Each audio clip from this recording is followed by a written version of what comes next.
You haven't just traveled in China. You've also traveled to other nations. So where are some of the other places that you've traveled?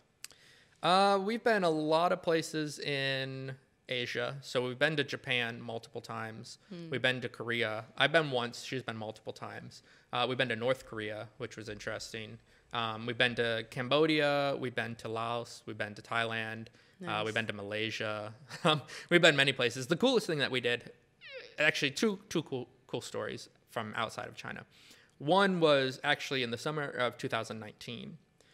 My wife Yvonne had a training, like work training in London. So she flew to London and did her training. And when the training was done, she flew to Moscow. And I met her in Moscow. So I flew from Beijing to Moscow. And then we took the train from Moscow all the way back to Beijing. Wow. So we did the How long was so that jealous. train ride? It was a 2-week journey, and with that you can do as long as you want, but we only had 2 weeks, and we actually would have preferred maybe another week or two, because then you could stop at more places and see more of the Russian countryside, because it really is kind of rural on those train lines. This is a very silly question, but does that only require one train ticket? Then you can just hop on and off, kind of like those tour buses? Or how does it work? Yeah, I mean, it is multiple train tickets. Luckily, because we didn't want to deal with the headache of figuring all the logistics out, because we don't speak Russian, and it's complicated. And our trip was a little bit shorter. Most people do 3 or 4 weeks because they want to stop more places. But because we only had 2 weeks because of her vacation time, she only had 2 weeks. We ended up going through a company. So we hired a tour company, and they actually booked all the tickets.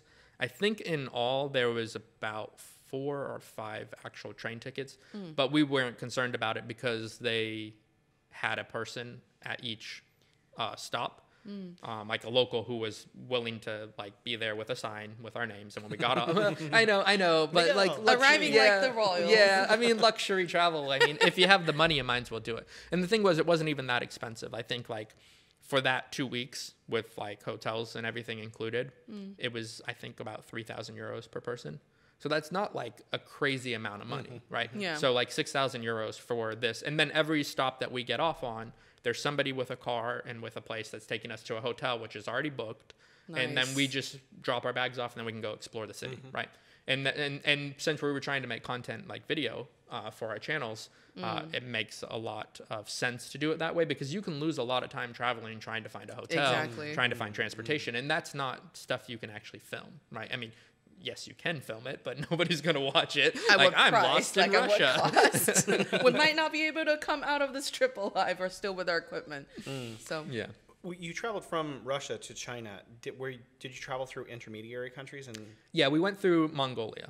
So it was Moscow to Yekaterinburg, and then it was Irkutsk, and then it was into Mongolia, Ulaanbaatar, and then from there we went to Beijing. So it was like 3 or 4 stops, and we went to a little island along the way, which was really cool. There's a Lake Baikal, which is like the famous, like the deepest lake in the world or something, and deepest freshwater lake in the world. I don't know. I think all lakes are freshwater. yes, I think so, right? but I think I it don't is know, the because biggest. like, I guess you could say The like the salt sea, flats. Salt flats yeah, in like the Utah. Dead Sea and Yeah, stuff. yeah, I guess there then are they call Salt it a Lake sea, City, not a so, lake. Yeah, Salt Lake City. Yeah. Okay. Anyways, unimportant. And in China, is it in Qinghai? There's a Oh, huge yeah. lake. There- you are right. That's There a salt is a- lake. okay. And it's beautiful pictures, and it's like apparently don't drink that. Qinghai, we could be wrong. We'll fact check it. So, yeah, but Qinghai is supposed to be really pretty. Like that's one of the places. There's probably 3 or 4 places that I still want to see in China. That you've never that I been? haven't been to. Okay. Yeah, Qinghai is one of them. I actually have a friend out there, Miriam, who has a YouTube channel, Miriam in China, and her husband. Really interesting couple with their 2 kids.